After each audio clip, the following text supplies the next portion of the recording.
بسم اللہ الرحمن الرحیم۔ السلام علیکم ورحمۃ اللہ وبرکاتہ۔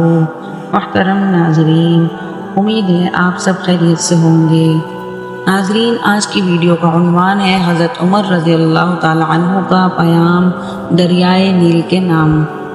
مصر میں زمانہ جاہلیت سے یہ دستور چلا آ رہا تھا کہ جب بھی دریائے نیل ٹھہر جاتا تو ایک حسین اور خوبصورت لڑکی کو قتل کر کے دریا کے حوالے کر دیا جاتا تو دریائے نیل پھر حسب معمول چل پڑتا۔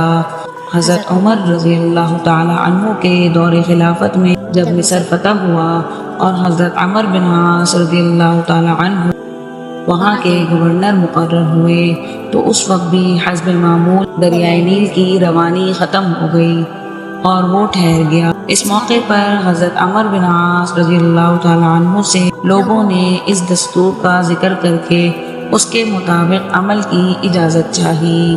حضرت عمر بن عاص رضی اللہ تعالی عنہ نے فرمایا کہ یہ جاہلیت کی رسم ہے، ہم ایسا نہیں کریں گے، البتہ امیر المؤمنین حضرت عمر رضی اللہ تعالی عنہ سے میں مشورہ کروں گا۔ چنانچہ حضرت عمر رضی اللہ تعالی عنہ نے امیر المؤمنین کو خط لکھا اور اس واقعے کی پوری تفصیل بیان کر کے مشورہ چاہا۔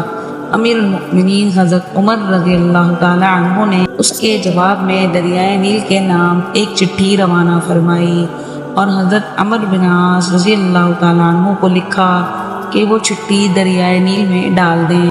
اس چٹھی کا مضمون یہ تھا: یہ اللہ کے بندے عمر کی طرف سے دریائے نیل کے نام، اما بعد، اگر تو اے دریائے نیل اپنی طرف سے جاری ہوتا تھا تو مت جاری ہو، اور اگر اللہ واحد قہار نے تجھ کو جاری کیا تو ہم اسی سے سوال کرتے ہیں کہ وہ تجھ کو جاری کر دے۔ حضرت عمر بن عاص رضی اللہ تعالی عنہ نے یہ چٹھی دریائے نیل میں ڈال دی۔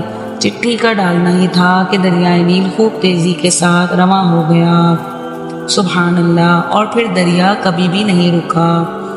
امید ہے دوستو آج کی یہ ویڈیو آپ کو پسند آئی ہوگی، تو لائک، شیئر اور سبسکرائب ضرور کر دیجیے گا۔